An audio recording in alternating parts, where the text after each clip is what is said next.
السلام علیکم دوستو، میں ہوں اسلم عالم اور آپ دیکھ رہے ہیں گلف ایکسپرٹ۔ قطر نے کرونا وائرس کو روکنے کے لیے مزید کچھ اقدام اٹھائے ہیں، کچھ چیزوں پر پابندی لگائی ہے۔ تو کن کن چیزوں پر پابندی لگائی ہے ہم آپ کو سناتے ہیں اس آڈیو کلپ میں۔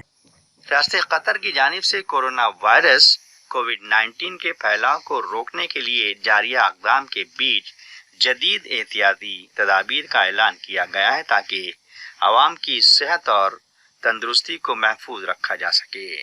سرکاری رابطہ دفتر کا ایک بیان میں کہنا تھا کہ جدید احتیاطی اقدام میں سنیما ہالز، تھیٹرز، بچوں کے کھیلنے کے ایریاز، جمز اور شادی خانوں سمیت ہوٹلوں کے اندر موجود مذکورہ تمام جگہوں کو بند کرنا شامل ہے۔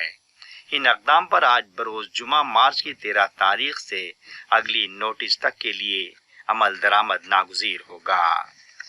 وزارت نے شہریوں اور رہائشیوں سے اپیل کی ہے کہ وہ اپنے ذاتی اور برادری کے مفاد کے لیے ہجوم یا بھیڑ کی جگہوں پر جانے سے احتیاط کریں اور وقتی طور پر سماجی اجتماع سوشل گیدرنگ کے انعقاد کو ملتوی کر دیں۔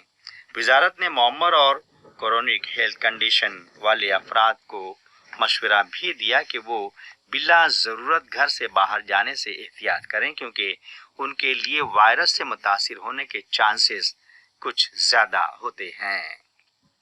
وزارت کی طرف سے ضروری اقدام کا سلسلہ جاری و ساری ہے تاکہ وائرس کو مزید پھیلنے سے روکا جائے۔ نیز عوام سے انفیکشن کے خلاف تحفظ کے لیے تمام تدابیر پر عمل پیرا ہونے کا اصرار کیا گیا ہے۔